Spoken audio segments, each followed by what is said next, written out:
할렐루야. 언제나 우리와 함께 하시는 하나님을 찬양합니다. 아멘. 세상 가운데 거친 풍랑에도 힘겨움 속에서도 저희의 어려움을 기억하시고 그 어려움을 해결하여 주시는 하나님, 언제나 저희 삶 가운데 또한 마음 가운데도 잔잔케 하시고 평안 주시기를 원합니다. 아멘. 이 시간 어렵고 힘든 일들로 염려와 걱정 가운데 예배 가운데 심란한 마음을 가지고 있는 성도가 있다면 참된 소망을 주시고 그 소망 안에서 창조적으로 살 수 있도록 도와주시기를 원합니다. 아멘. 저희들이 하나님의 사랑 안에 임함에도 불구하고 항상 저희는 많은 짐들과 걱정들을 가지고 옵니다. 그러나 저희를 온전히 주님께 맡기게 하여 주시고 모든 문제를 내려놓고 모든 주권이 하나님께 있음을 고백하길 원합니다. 아멘. 하나님께서 저희의 기도의 제목들을 온전히 응답하여 주시고 고난 중에 있더라도 소망을 품을 수 있는 믿음을 활약하여 주시고 기쁨이 있을 때에는 하나님께 영광을 돌리고 더욱 믿음 가운데 열심히 더하게 하시기를 원합니다. 아멘. 일주일 동안 지었던 우리들의 죄를 사하여 주시고 세상을 바라보고 사는 삶이 아니라 하나님을 바라보는 삶이 되게 하셔서 세상 가운데 구별되게 하시고 선한 영향력을 끼치는 온 성도가 되게 하여 주시옵소서. 아멘. 이제 학생들은 기말고사로 분주하고 바쁜 시기에 있습니다. 모든 학업 중에도 기쁨 가운데 해나게 하여 주시고 지혜 주셔서 무엇이 중요한지를 잘 깨달아 그 중요한 부분들의 핵심들을 잘 파악하게 하시고 나만의 학습 방법을 알아서 좋은 성적을 거둘 수 있도록 지혜 주시기를 원합니다. 아멘. 또한 직장을 위해 새로운 이사와 자격증을 위해 준비하는 분들이 계시다면 그 준비하는 그 모든 것 가운데도 하나님께서 개입하여 주셔서 평안히 해결하게 도와주시길 원합니다. 아멘. 오늘 말씀을 들을 때에도 저희 모든 사람들이 신령과 진정으로 예배드리게 도와주시고 말씀을 통해 회복과 치유와 감사와 은혜가 넘치길 원하오니 주께서 이 시간을 주님께서 동행하여 주시옵소서. 아멘. 저희들을 언제나 건강 가운데 한 주간 지켜주실 줄 믿사오며 예수님의 이름으로 기도드립니다. 아멘. 오늘 함께 하실 말씀 요한복음 4장 24절 말씀입니다. 이제 찾으신 줄 알고요. 우리 함께 봉독하겠습니다. 하나님은 영이시니 예배하는 자가 영과 진리로 예배할지니라. 아멘.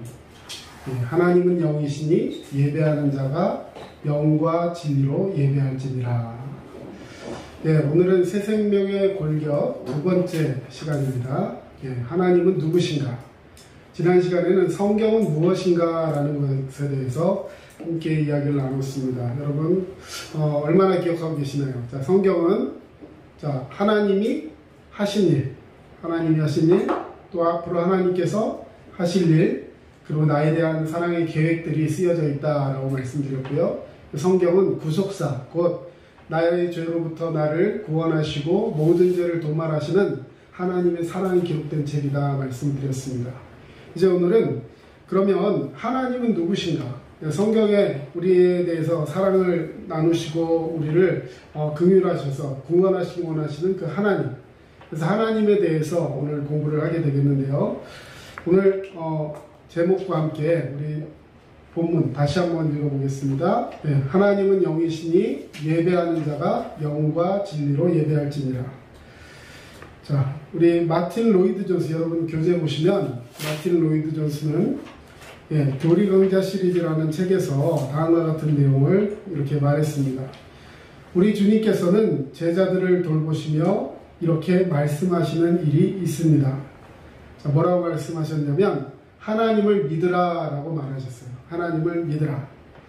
자, 그런데 이 허드슨 테일러라는 사람이 그 하나님을 믿으라는 말로 번역하기보다는 그 성경을 하나님의 신실하심에 매달리라, 영어로 hold on to the God, 하나님을 믿으라라는 말 대신에 하나님을 붙들라라는 말로 이렇게 번역을 했습니다. 이것이 그의 생애의 좌우명과 같은 말씀이 되었는데요. 그래서 이 하나님을 믿는다라는 표현과 또 하나님을 붙들라라는 표현을 이렇게 보면 내가 하나님을 더 이렇게 잘 믿는다, 다시 말해서 내 믿음, 당신의 믿음에 초점이 맞춰져 있는 걸로 보이지만 사실은 그런 것이 아니라 하나님을 믿는, 다시 말해 하나님의 신실하심에 초점이 맞춰져 있는 이야기라는 것을 우리는 알 수 있습니다. 여러분 앞에 있는 우리 말씀 보고 한번 같이 읽겠습니다. 하나님은 신실하십니다. 데살로니가전서 말씀에 보면 5장 24절에 너희를 부르시는 이는 미쁘시니 그가 또한 이루시리라 이렇게 말씀이 표현되어 있습니다. 미쁘시다라는 말은 하나님께만 표현되는 단어로요. 정말 완전하시고 사랑이 넘치시고 지금 표현대로 신실하신 하나님, 모든 것을 예비하시고 우리에게 준비케 하셔서 우리로 그 믿음을 갖게 하시는 분이 하나님이시라는 거예요. 그래서 하나님의 신실하심에 매달리라. 다시 말해서 내가 무언가를 하는 것이 아니라 하나님께 매달려서 하나님의 도우심으로 우리의 믿음이 다가온다는 것을 말씀하고 있습니다. 그래서 오늘은 이 하나님에 대한 가장 기본적인 것들에 대해서 이야기하고자 합니다. 우리 모두가 하나님을 알고 영원하신 하나님의 신실하심을 항상 의지하는 그런 성도가 되시기를 주의 이름으로 축원합니다. 자, 첫 번째로 인간이 하나님을 알 수 있는 이유는 하나님이 스스로를 알려주셨기 때문입니다. 자, 내가 뭔가를 막 열심히 해가지고 하나님을 알아가고 하나님을 만나가고 하는 것이 아니라 하나님께서 스스로를 우리에게 알려주셨다는 것입니다. 이것이 다른 종교와 우리 기독교의 가장 큰 차이점이라 할 수 있습니다. 그러니까 다른 종교들은 그 신을 찾아가는 그런 느낌을 갖고 있다면 우리 기독교는 하나님이 우리를 찾아오신 것입니다. 그래서 스스로를 알려주셨다.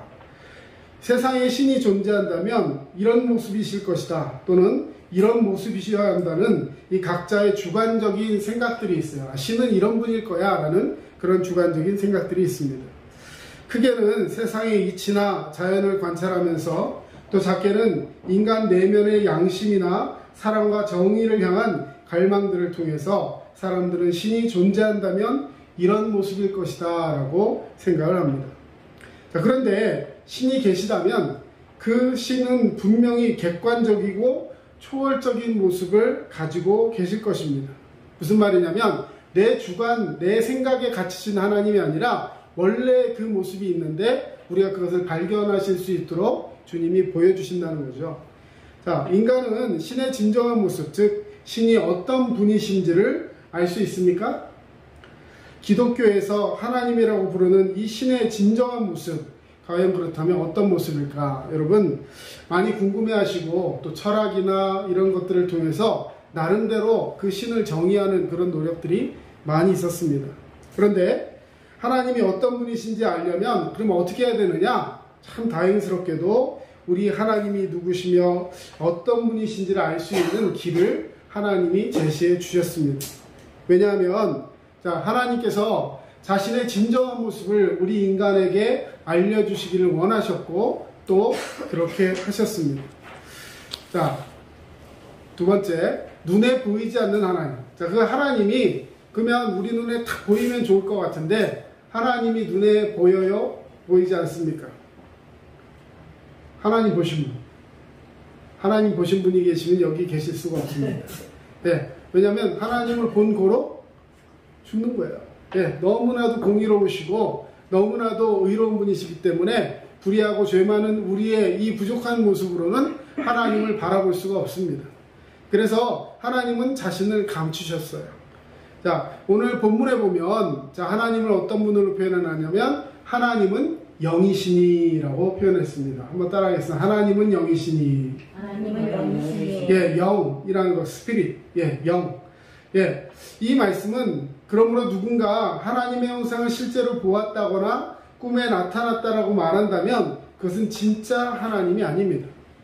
물론 하나님은 영원히 눈에 보이지 않으시는 존재로 계시지는 않습니다.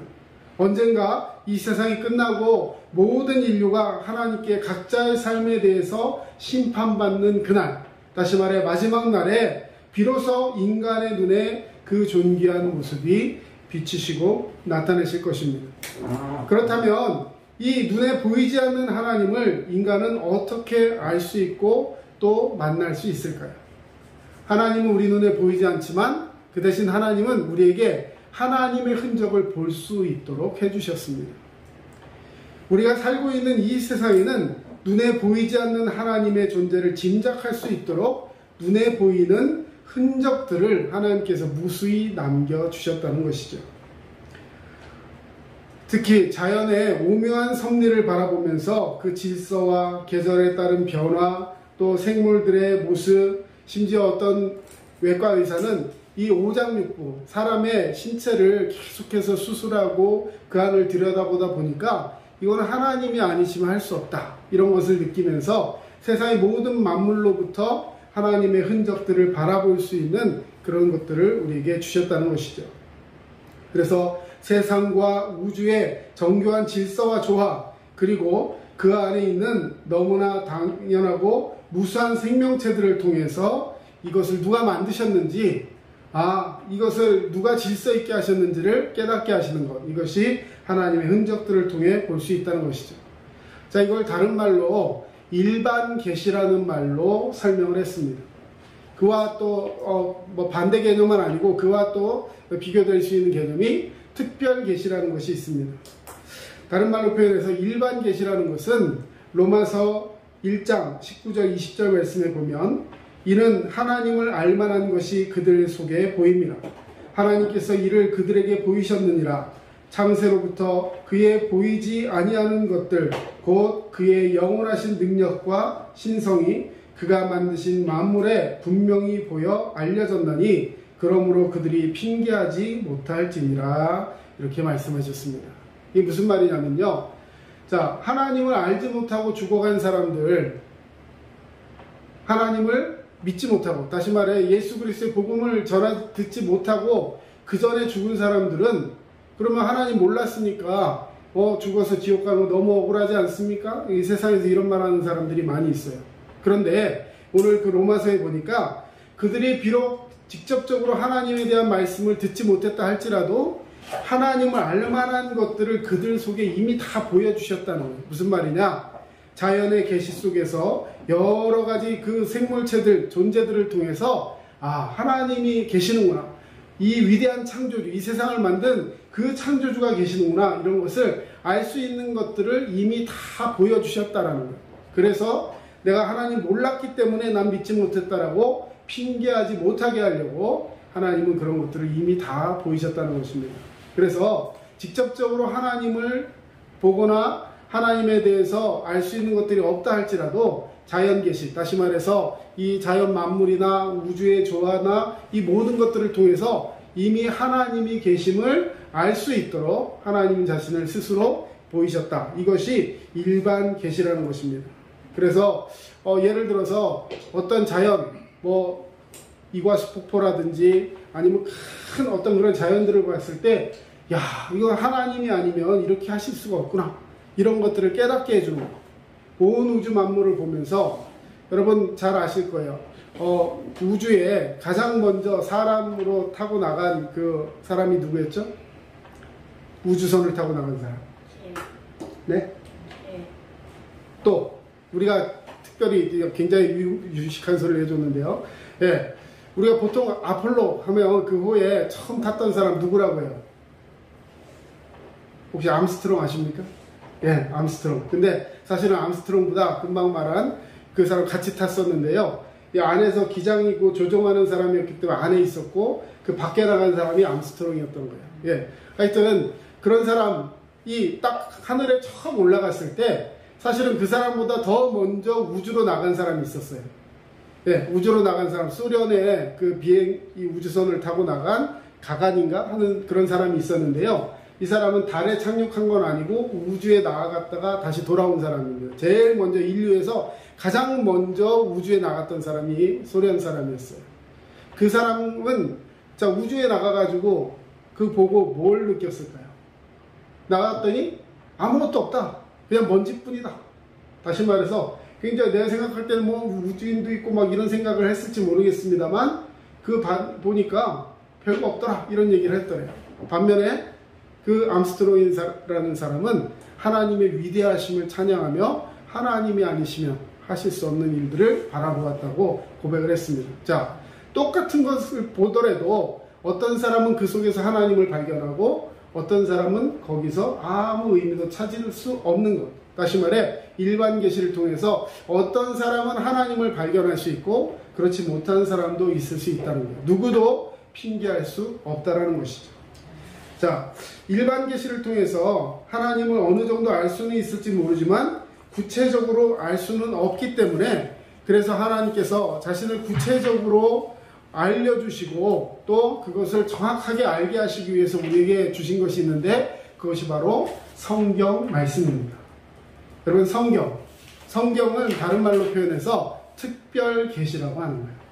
자, 일반 계시는 이 세상에 있는 모든 것들, 자연, 우주, 생명체 모든 것들을 통해서 그 속에서 하나님이 계심을 발견할 수 있도록 우리에게 일반적으로 모든 사람에게 보여주신 것이라면 특별 계시는 성경 말씀을 통해서 그것을 믿고자 하는 그런 마음이 있고 하나님 택하신 백성들에게 깨닫게 해주시는 특별한 계시라는 거예요. 그래서 그것은 어떤 사람에게 성경을 보면서도 깨달을 수 있고 어떤 사람은 깨닫지 못하고 하는 그런 특별 계시를 주셨다는 것입니다. 하나님께서 성경의 말씀을 통해서 자신을 특별하고 구체적으로 알려주셨습니다. 자, 그러면 성경은 하나님에 대해서 어떤 구체적인 사실들을 이야기하고 있을까요? 먼저는 성경은 하나님이 모든 우주와 그 안에 모든 생명체들을 창조하신 분이시고 주인이심을 알려주고 있습니다. 자, 창조하신 분이고 주인이다. 이 두 가지를 합치면 어떻게 되죠? 창조주. 그렇죠. 창조주. 하나님이 창조주이신 줄로 믿습니다. 믿습니까? 아멘. 자, 그러면 하나님이 세상 모든 우주와 그 안에 있는 생명체를 창조하셨어요. 자, 그러면 묻겠습니다. 여러분은 생명체예요? 뭐예요? 생명체예요. 그러면 하나님이 우리도 창조하신 줄로 믿습니다. 아멘. 자, 이걸 믿는 게 믿음이에요. 그리고 그분이 나의 주님이심을 고백하는 것, 이것이 신앙인 것입니다. 아멘. 태초에 하나님이 천지를 창조하시니라. 땅과 거기에 충만한 것과 세계와 그 가운데 사는 자들은 다 여호와의 것이니라. 우리는 주님의 백성인 줄로 믿습니다. 아멘. 성경은 하나님이 존재하는 모든 것들의 근원이 되시며 주인이심을 분명히 말씀하고 계십니다. 우리의 존재의 뿌리가 되어주시고 진정한 주인이 되어주시고 더 나아가 우리가 궁극적으로 만나야 할 분이 바로 하나님임을 가르쳐 주시고 계십니다. 두 번째로 성경은 하나님이 사랑이라고 말씀하고 계십니다. 한번 따라합시다. 하나님은 사랑이십니다. 사랑이십니다. 하나님은 사랑 그 자체예요. 요한일서 4장 16절 말씀에 보면 하나님은 사랑이시라 이런 말이 고백되어 있습니다. 우리 거기 써있는 성경 같이 한번 읽어보겠습니다. 하나님이 우리를 사랑하시는 사랑을 우리가 알고 믿었노니 하나님은 사랑이시라. 사랑 안에 거하는 자는 하나님 안에 거하고 하나님도 그의 안에 거하시느니라. 아멘. 인간이 그토록 갈망하면서도 발견하지 못하는 진정한 사랑, 이것이 바로 하나님이시라는 거예요. 하나님께로부터 그 사랑이 나온다는 것입니다. 그러므로 하나님을 알지 못하는 진정한 사랑을, 하나님을 알지 못하고는 진정한 사랑을 알 수가 없습니다. 하나님을 알게 되면 비로소 그 사랑을 알게 되고 더 나아가 진정한 사랑을 할 수 있는 사람이 되는 것이죠. 자, 세 번째로 성경은 하나님이 정의의 하나님, 공의의 하나님이심을 알려주고 있습니다. 미가서에 있는 말씀인데요. 사람아, 주께서 선한 것이 무엇임을 내게 보이셨나니 여호와께서 내게 구하시는 것을 오직 정의를 행하며 인자를 사랑하며 겸손하게 내 하나님과 함께 행하는 것이 아니냐라고 말씀하고 있습니다. 정의와 공평을 원하신다. 그것들을 우리 인간의 삶에 요구하고 계신다는 거예요. 정의와 더불어 인간의 그 모습 가운데 인자하심과 겸손하심을 원하신다. 여러분, 좀 단어들이 어려운 단어들이 나오는데요. 하나님을 정의라고 표현하고 있습니다. 자, 그러면 한번 묻겠습니다. 하나님이 정의의 하나님이시면 하나님은 불의를 기뻐하실까요? 절대로 기뻐하지 않으십니다. 이것이 우리 인간에게는 좀 불편한 것이 될 수 있어요. 무슨 말이냐? 죄된 인간이, 삶 속에 그 죄가 가득한 인간이 하나님이 정의로우시기 때문에 우리 인간의 모습을 보면 그 하나님은 그것을 그대로 내버려 두지 않으신다라는 거죠. 여러분, 하나님이 죄에 대해 벌하시는 것을 무서워하실 필요는 없어요. 하나님은 우리에게 징계하시지만 그것을 통해서 우리를 구원하시고 우리를 깨끗게 하시기를 원하시는 분이 하나님이신 줄로 믿습니다. 자, 네 번째로 성경은 하나님을 뭐라고 하십니까? 거룩하시다라고 알려주고 있습니다. 거룩하시다. 베드로전서 1장 15절 16절 말씀입니다. 오직 너희를 부르신 거룩한 이처럼 너희도 모든 행실에 거룩한 자가 되라. 기록되었으되 내가 거룩하니 너희도 거룩할지어다 하셨느니라. 자, 하나님은 거룩하셔요. 그 거룩하신 하나님이 우리에게 명령하시고 부탁하시는 것이 있습니다. 내가 거룩하니 너희도 거룩하라. 여러분, 거룩해도 되고 안 해도 되는 게 아니에요. 자, 이 거룩이라는 말이 참 굉장히 중요한 말인데 우리 인생에 있어서 좀 잘못 깨달아질 수 있어요. 거룩은 도덕교과서 같은 삶을 말하는 것이 아니에요. 물론 성경에 윤리가 있습니다. 기독교적인 윤리가 있어요. 우린 그렇게 살아야 합니다. 그러나 그보다 더 중요한 것이 뭐냐면 거룩이라는 것의 그 참 의미는 구별되다라는 뜻을 가지고 있는 거예요. 구별되다. 거룩, 구별되다.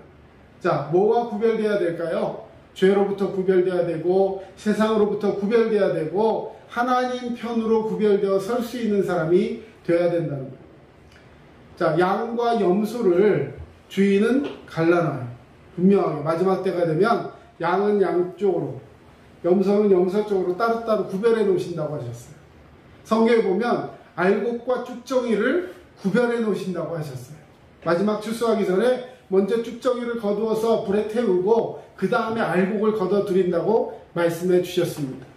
여러분, 예를 들어 우리 예전에 그 곡식을 탈곡해 가지고 그 곡식을 이렇게 하는 거 뭐라 그러죠? 예, 키질한다 그러죠? 예, 이렇게 키질을 하면 알곡은 안으로 들어오고 쭉정이는 바람에 날려서 밖으로 나가죠. 그래서 구별하시는 거예요. 하나님께서 우리 인생 가운데 놀라운 축복을 주신 것이 하나, 바로 이 거룩하게 하신다는 겁니다. 내가 거룩하니 너희도 거룩하라. 하나님께서 오늘 우리에게 그 거룩을 옷 입게 하신 줄로 믿습니다. 거룩하다는 것은 완전한 선과 정의와 도덕적인 결함이 없음을 의미하는 것인데, 하나님이 그렇게 거룩하신데 우리도 그럼 그렇게 할 수 있을까? 우리가 사실 그렇게 할 수 있겠어요? 너무나 힘든 그런 이야기입니다. 그러나 하나님께서는 그 모든 것을 우리 인간에게 나타내고 그것들로 인해 갈등하고 그것들로 인해서 하나님 앞에 더 서고 싶은 마음의 열망을 주신다는 사실입니다. 그래서 제대로 된, 다시 말해 하나님을 제대로 알아가는 사람이라면 그 마음속에 두 가지 마음이 공존하게 됩니다. 하나는 하나님을 아는 기쁨이 생겨요. 하나님을 아는 기쁨. 여러분, 하나님을 알아가면 점점 더 기뻐지게 될 줄로 믿습니다. 자, 근데 그 기뻐지는 반면에 자신의 모습이 자꾸 보이는 거예요. 자신은 어떤 모습이에요? 내 상태가 어떤데요? 죄된 모습, 연약한 모습.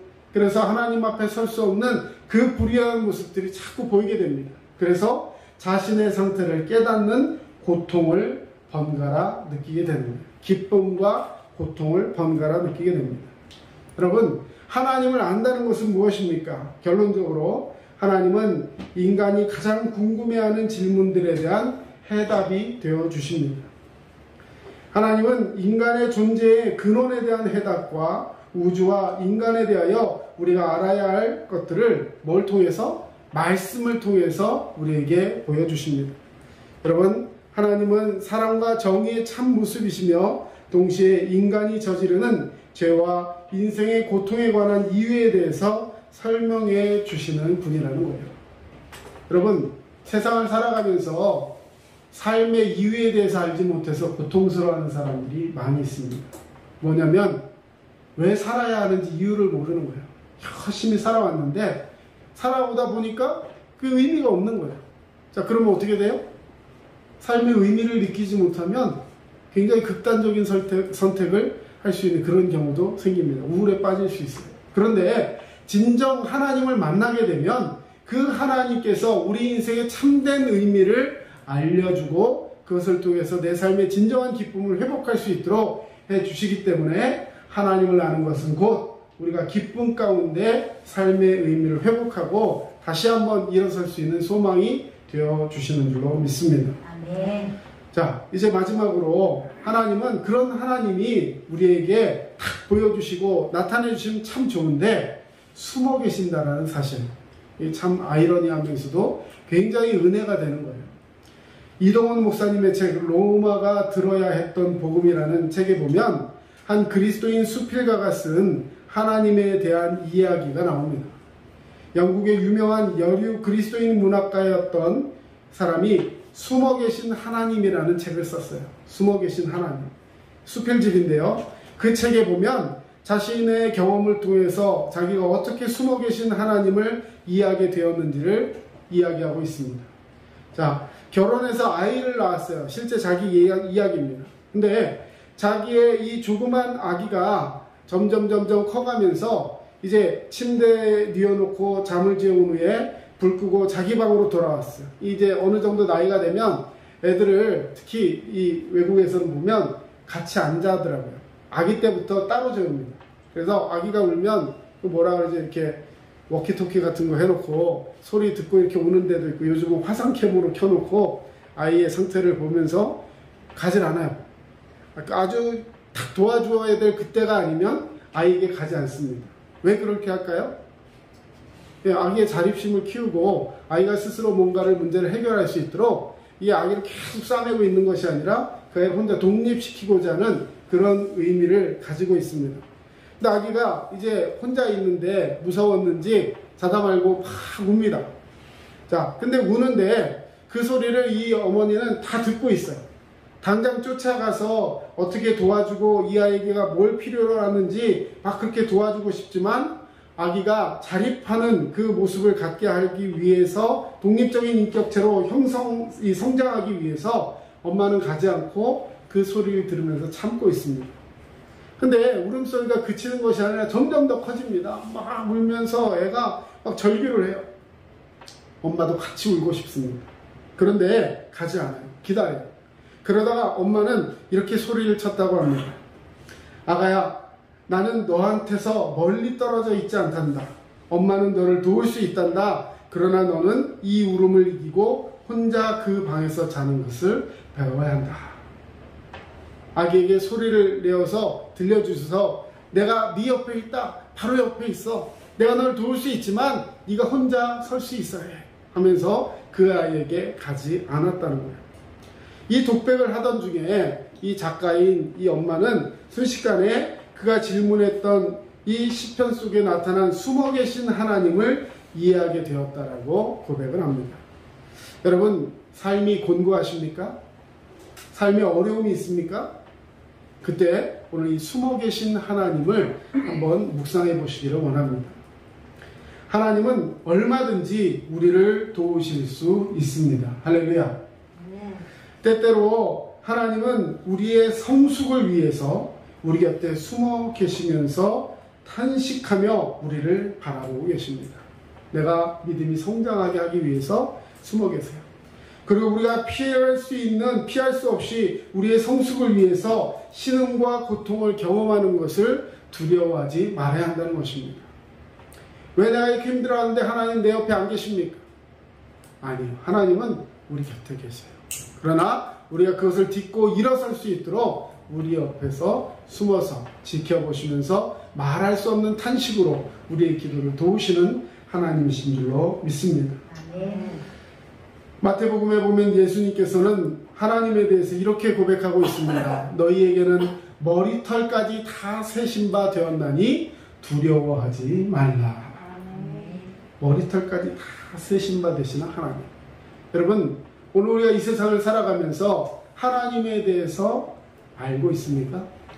많은 사람들에 대해서 이 하나님을 증거해야 되는데 내가 믿는 하나님, 내가 만난 하나님, 그리고 특별하게 나에게 보여주신 이 하나님의 모습들을 생각하면서 온 우주 만물을 창조하시고 우리의 머리털까지 세고 계시는 그 하나님께서 저와 여러분을 사랑하시고 지금도 지켜보고 계시며 우리가 그 영원토록 그 하나님을 의지하며 믿음으로 성장하기를 원하신다는 이 사실을 기억하시고 오늘도 믿음으로 승리하는 저와 여러분 되시기를 주의 이름으로 축원합니다. 아멘. 기도하겠습니다. 사랑의 주님 감사합니다. 오늘도 주님의 은혜와 사랑으로 우리를 붙드시며 믿음으로 승리하는 주의 백성 되기를 원합니다. 하나님이 누구신지 우리가 알지 못하는 이 세대 가운데서 구별되기를 원하오니 하나님 우리를 거룩하게 하시고 하나님 말씀 속에 새롭게 변화되는 믿음의 역사가 나타나게 하여 주시옵소서. 은혜 가운데 함께 하신 주님께 감사드리오며 예수 그리스도의 이름으로 기도합니다. 아멘. 네, 찬송가 15장입니다.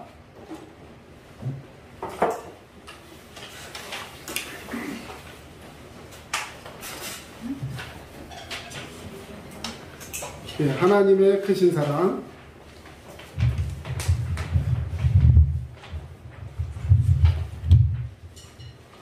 네, 하나님의 크신 사랑 찬양하겠습니다.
지금은 우리 주 예수 그리스도의 은혜와 하나님의 사랑하심과 성령님의 거룩하심과 인도하심이 오늘 주의 말씀 붙들고 하나님에 대하여 알고 주님과 함께 더 거룩을 힘입기 원하는 모든 주의 백성들 머리 위에 이제로부터 영원토록 함께 하시기를 간절히 축원하옵나이다. 아멘.